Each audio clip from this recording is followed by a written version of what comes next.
positif dari Akang itu dihilangkan. Ya. Nah, itu dimulai dari kolom komentar. Kolom komentarnya itu harus template. Jam tayangnya itu sekitar 3-6 menit, Kang. Iya, Rata-rata.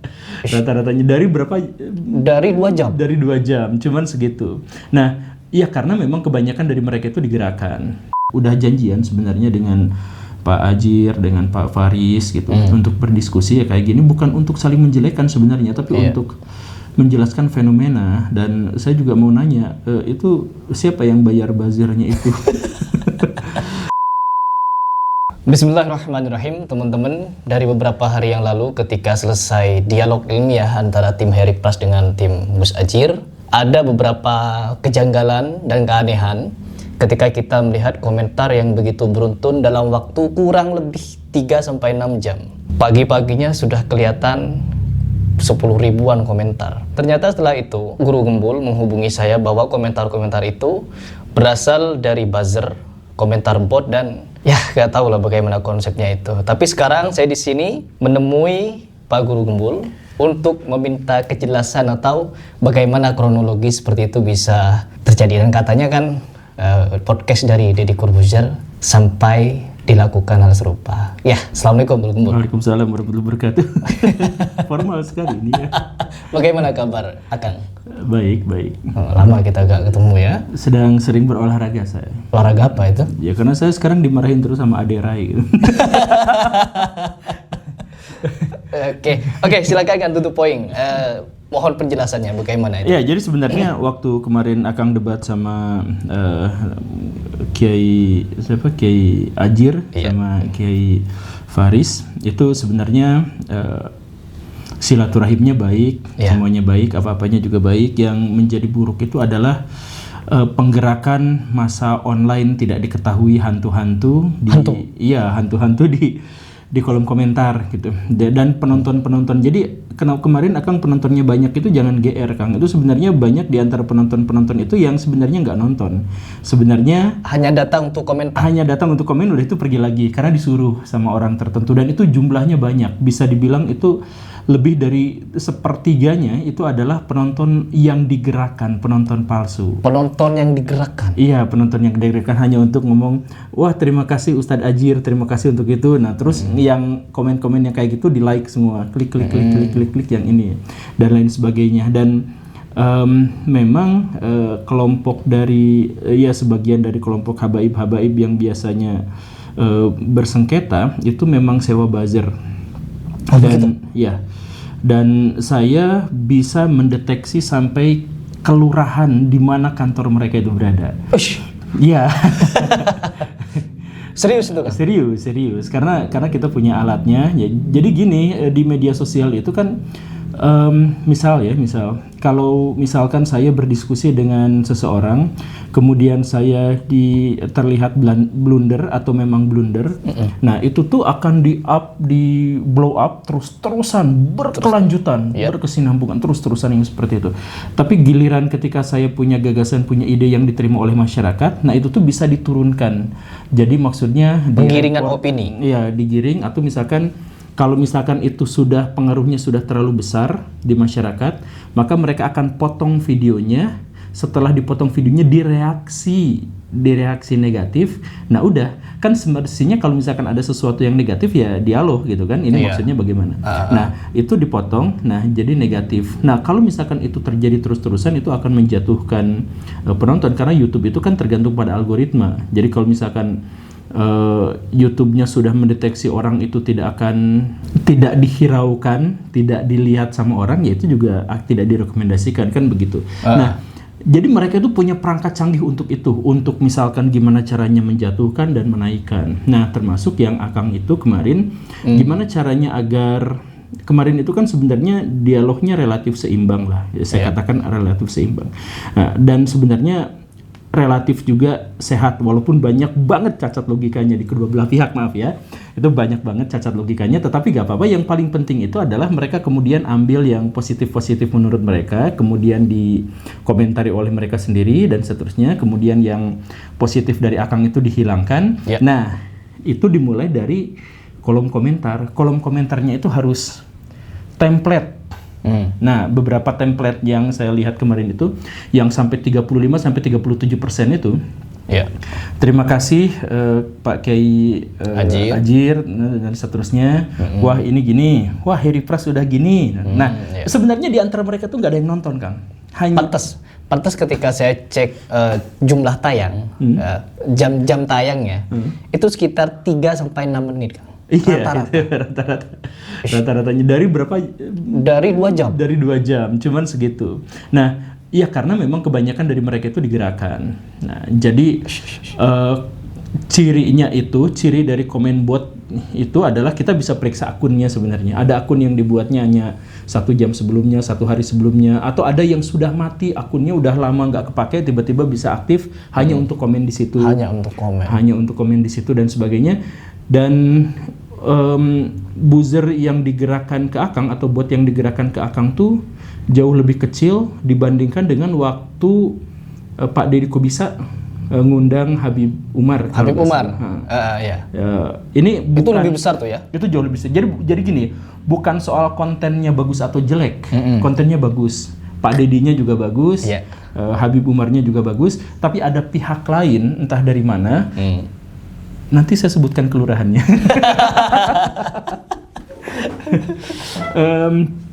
Ada dari pihak lain itu yang langsung di 15 menit pertama tuh sekian ribu komen. Boom gitu. Nah, jadi makanya komennya itu bukan berbicara tentang isinya. Tapi berbicara cuman terima kasih, wah subhanallah ini mencerahkan sekali, ini menyejukkan sekali, pembangunan citra. Iya. Nah, terus tugas mereka adalah setelah mereka komen kayak gitu, mereka cari yang komennya serupa di like. Biar naik semuanya. Nah, situasinya memang seperti itu. Jadi nanti penjelasan yang lebih rincinya ada tim saya namanya Papa Zara, tim Papa Zara. Beliau memang aktif di itu dan punya alat. Jadi saya tuh punya alat dua alat. Yang pertama itu yang Enigma, yang satu lagi yang Papa Zara ini. Itu mendeteksi gerakan-gerakan buzzer, gerakan-gerakan analis media dan sebagainya gitu.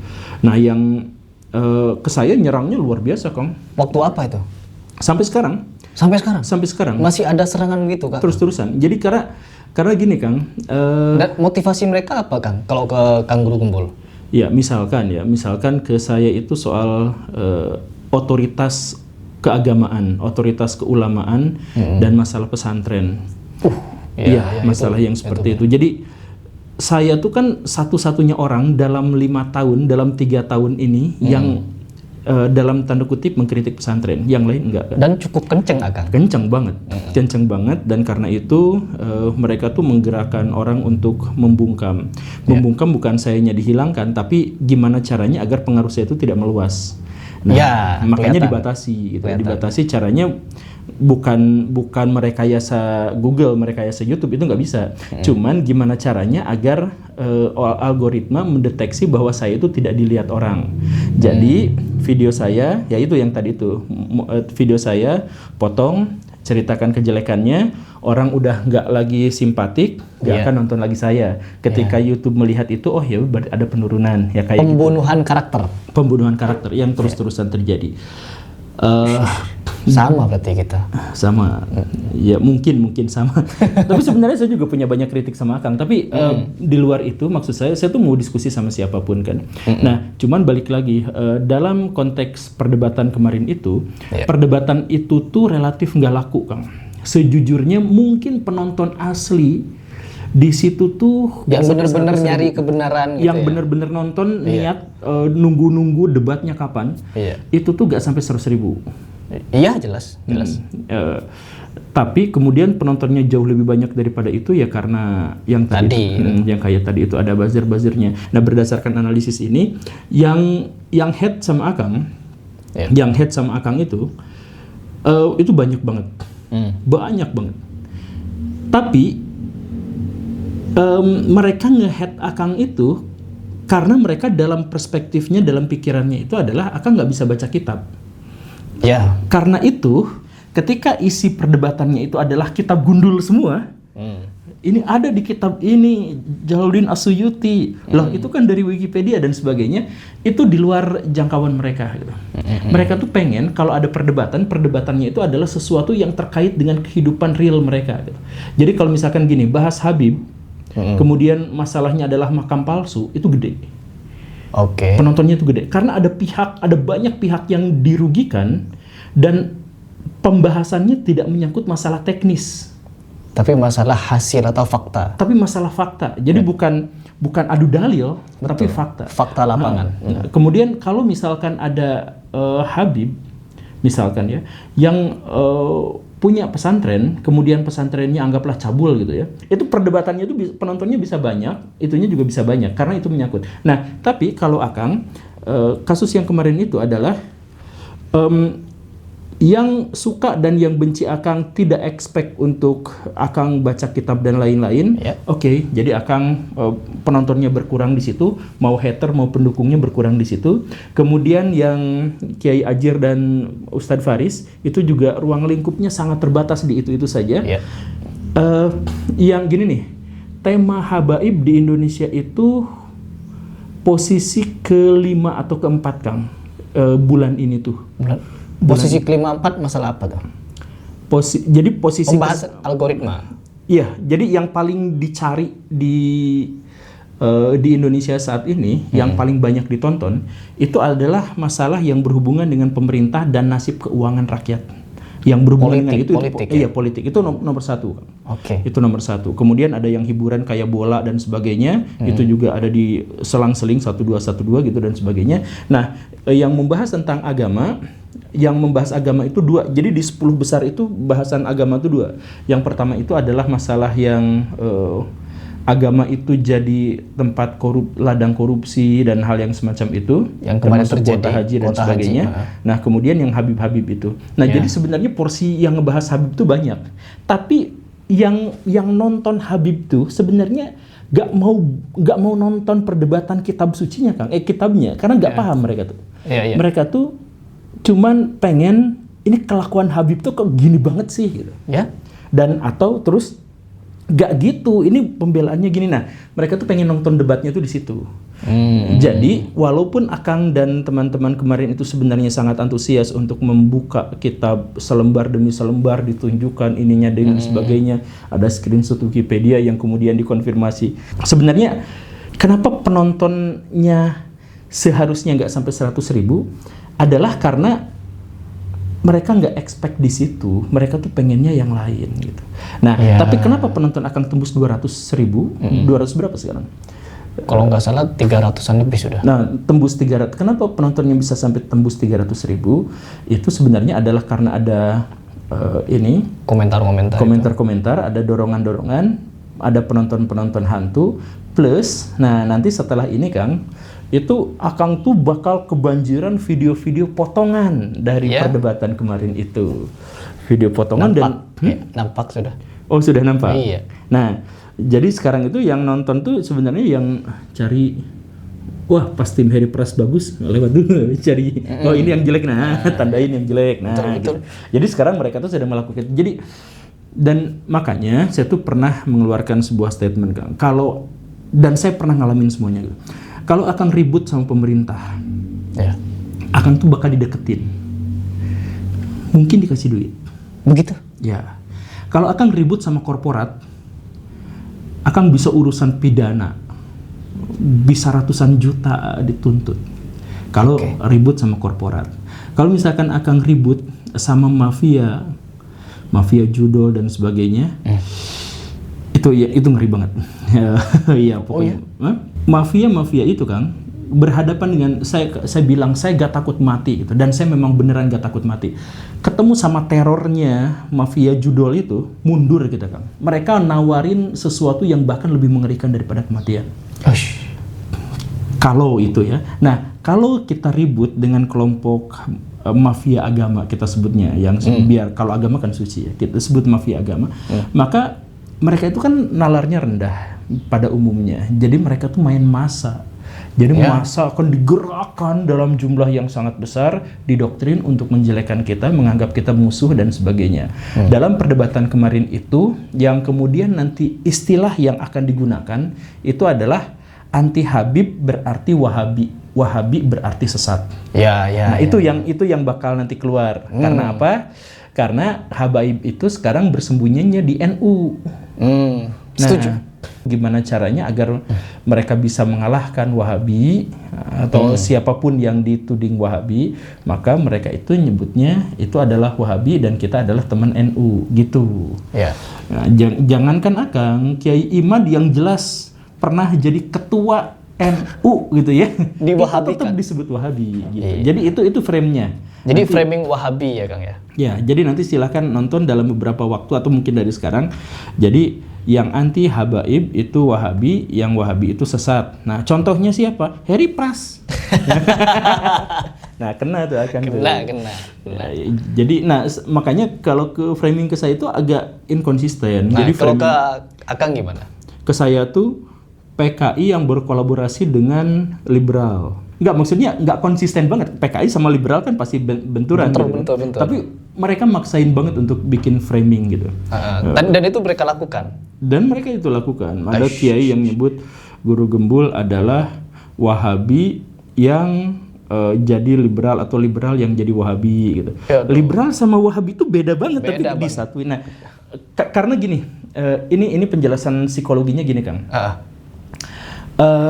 Orang bernalar tinggi itu tuh gak lihat simbol, tapi lihat kontennya. Mereka tuh gak lihat thumbnail, mereka tuh lihat isinya. Jadi ketika orang-orang bernalar tinggi melihat agamawan, yang dilihat tuh perilakunya, bukan sorbannya, bukan gamisnya, bukan namanya, bukan. Tapi perilakunya, kalau perilakunya itu baik, berkontribusi pada masyarakat, mencerahkan, menyejukkan, tidak bikin keributan dan sebagainya, oke, dia agamawan. Walaupun dia tidak pakai simbol-simbol. Nah, orang bernalar rendah itu tuh fokusnya adalah simbol. Habib Rizik dulu waktu gak dilamar sama tentara untuk Pam Swakarsa dan membela Pak Harto dulu itu bapak-bapak kumisan biasa pakai batik apa segala rupa. Waktu belum jual agama tuh gitu. Nah, tapi karena masyarakat awam tuh tidak bisa melihat makna, tidak bisa lihat arti. Mereka tuh hanya ngerti simbol-simbol karena keterbatasan nalar mereka. Maka mereka tuh akan menggunakan simbol-simbol. Dan ketika mereka menggunakan simbol, nah, maka ketika mereka memframing orang lain, memframingnya juga pakai simbol-simbol itu. Simbolnya liberal, mereka nggak ngerti liberal itu apa. Simbolnya Wahabi, mereka tuh nggak ngerti Wahabi itu apa. Simbolnya itu adalah yang PKI gitu. Mereka tuh nggak ngerti apa itu PKI gitu. Nah, tapi itu disimbolkan, dibuat simbol, misalkan Guru Gembul PKI. Nah, itu udah cukup. Kalau orang yang bernalar nyari dulu apa PKI, ditonton dulu videonya sampai akhir, baru ini gimana ceritanya, oke, baru diambil kesimpulan. Nah, makanya salah satu ciri dari konten yang juga sebenarnya adalah permainan, rekayasa, itu adalah mereka tidak punya argumentasi, hanya pakai simbol. Harry Pras Wahabi, titik. Nah, itu simbol segitu doang. Itu cukup untuk membuat orang-orang bernalar rendah itu tertipu, gitu. Nah, jadi makanya kemarin yang saya lihat di kolom komentar, yang Akang hapus ya, tutup ya. Saya tutup. Padahal biarin aja. Tapi soalnya itu bisa kita analisis, Kang. Jadi kemarin tuh tim saya tuh masih terus melakukan analisis. Nah, pas ditutup kita kehilangan. Oh gitu. Kan itu menganalisis komentar kan. Nanti hitung berapa persentase yang pro Akang, yang anti Akang misalkan. Yang pro sama Akang tuh nanti bisa dianalisis, ini yang bot berapa persen, ini yang apa berapa persen. Yang bot berapa persen itu dari kantor buzzer di sebelah mana. Itu bisa kita cek satu-satu, Kang. Bisa kita klik gitu. Oh. Iya, bisa. Nanti bisa tuh kita hidupkan lagi tuh komentar. Tapi kan udah kehapus semua mungkin kan. Enggak dihapus, cuma ditutup. Oh gitu. Kalau diaktifkan kembali muncul lagi komentar. Oke, saya nggak tahu sih kalau yang misalkan itu, cuman nanti Baraya silakan juga nanti berkomunikasi dengan Papa Zara, teman baik saya tuh. Beliau adalah seorang dosen IT. Yep. Dan saya juga teman satu lagi itu di ini Partai X. Nah, tapi kalau Partai X itu khusus masalah nyerang buzzer-buzzer politik. Nah, kalau ini buzzer-buzzer agama. Jadi saya ada dua-duanya. Ada 2 cabang. 2 cabang. Karena saya berantem sama mereka-mereka gitu. Ya, tapi itu sebenarnya bisa dilacak, Kang. Bisa dilacak. Nanti ada yang di Tebet gitu ya. Ada yang di Jakarta Utara. Di Jakarta Utara tuh di mana sih? Saya lupa. Saya kan bukan orang Jakarta jadi nggak paham. Tapi kantornya itu ada beberapa di antaranya. Sampai punya kantor ya. Dan mereka tuh profesional. Jadi saya mohon maaf ya, ini tuh bukan hanya Habib yang pakai itu. Bahkan ada buzzer yang dia nerima dari semua kelompok. Makanya dia pegang kartu semua kelompok. Ada yang seperti itu. Dan kalau ngebuzzerin video Akang yang kemarin, itu tuh murah, Kang. Paling tinggi juga 750.000, Kang.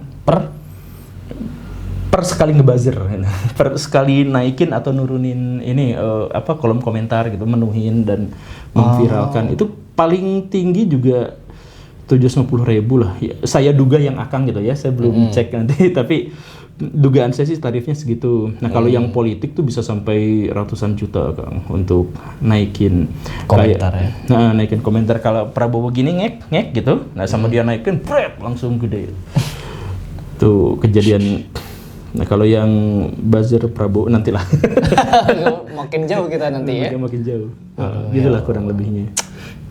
Jadi teman-teman, setelah saya mendapatkan beberapa informasi dari Kang Guru Gembul, saya juga makin sadar ini ya, bahwa kebenaran itu katanya, kebenaran sebenar-benar apapun orang berperilaku, menyampaikan, pasti ada yang benci. Ataupun sebaliknya, orang yang sesat pun, orang yang menyimpang pun, pasti ada yang mengikuti. Jadi pada intinya, kita bukan melihat jumlah ya Kang ya, tapi melihat titik kebenaran atau apa yang mereka sampaikan ya. Kalau mereka menyampaikan dongeng, ya tapi dongeng sendiri banyak yang mempercayai lah. Nah, tapi ini saya mau kritik Akang tuh pada bagian itu. Iya. Pertama, saya tuh berpikiran bahwa kebenaran itu adalah sebuah kejahatan kalau dia kalah. Oke. Jadi kalau Akang bilang bahwa yang penting benar, tidak peduli jumlahnya berapa, itu saya pikir kebalik. Karena yang benar tuh harus banyak. Kalau yang benar itu banyak dalam sebuah negara itu maju, makmur, yang miskin ditolong, yang kaya dibatasi. Pemerintahnya baik kalau orang benernya itu banyak. Kalau yang benernya itu sedikit, penderitaan akan terjadi di mana-mana. Nah, saya juga berprinsip. Enggak, maksud saya Kang, kalau kebenaran yang banyak pasti benar gitu kan? Oh, enggak. Kan itu yang saya maksud. Itu kalau gitu prinsip ahlus sunnah wal jamaah, sunnah dan al jamaah gitu. Tapi balik lagi. Memang benar kata Akang, kebenaran itu harus berjumlah banyak agar keadilan itu merata. Iya, begitu. Tapi kan mereka menganggap kebenaran itu harus banyak gitu kan, yang banyak pasti benar gitu. Iya kan, karena mereka itu punya prinsip salah satu cacat logika paling terkemuka di Indonesia. Appeal to authority atau appeal to authority. Jadi mereka itu hanya akan mengikuti sekelompok orang yang kuat, yang tangguh, yang dia. Jadi kemarin ketika perdebatan, nah, menurut ini kan gini. Nah, orang itu aja yang ini kitabnya palsu. Ya mau kata-kata dia asli juga sebenarnya dia nggak punya otoritas gitu. Menurut saya ngapain juga harus itu. Gitu. Nah, tapi kurang lebihnya adalah seperti itu. Jadi nanti saya juga insya Allah pengen berbincang dan udah janjian sebenarnya dengan Pak Ajir, dengan Pak Faris gitu untuk berdiskusi ya kayak gini, bukan untuk saling menjelekkan sebenarnya, tapi untuk menjelaskan fenomena. Dan saya juga mau nanya, itu siapa yang bayar buzzernya itu? Dan saya bukan pengen tahu sih, saya kayaknya sih saya menduga itu perusahaannya saya kenal gitu. Oh gitu? Kayaknya sih saya menduganya itu. Dan ini juga sempat berafiliasi dengan di Jakarta tuh di sebelah selatannya Ragunan tuh ada apa kan namanya? Belum tahu. Itu dekat rumahnya Kiai Said Agil. Oh. Kiai Said Agil Siraj itu punya tempat di sana, tempat punya pengajian besar di sana. Nah, di dekat situ tuh ada kantor buzzernya kan. Tapi bukan Kiai Said Agilnya, saya nggak tahu. Bukan beliau. Cuman kantornya di sekitaran situ gitu. Ada yang kantornya di situ. Ada yang di Tebet, ada yang di Jakarta Utara, itu saya nggak tahu pakainya yang mana gitu. Cuman Habib sekarang itu sepertinya memang sudah habis, sudah kelabakan. Iya. Kalau Akang mau lihat persentasenya itu dulu sebelum polemik habaib, sebelum Kiai Imad itu muncul, itu tuh mereka tuh dipercaya sama 98% kaum muslimin di Indonesia. Ya. Nah, 3 tahun berselang setelah saya bikin video dan teman-teman dan Akang juga dan semuanya, mereka itu sekarang hanya tinggal 51%. Masih gede kan? Gede masih. Gede tuh dalam 3 tahun turun hampir setengahnya tuh habis, Kang. Nah, takut mereka. Dan yang 51% itu adalah kelompok-kelompok yang miskin, yang relatif tidak pernah nonton medsos, karena mereka dihabisinnya itu di medsos, Kang. Jadi yang 51% itu adalah yang bapak-bapak pos ronda, yang yang segala rupa yang kayak gitu. Nah, setuju. Jadi dari 98% ke 51% anjloknya itu signifikan sekali, makanya mereka panik dan mungkin bayar buzzer seikhlasnya gitu.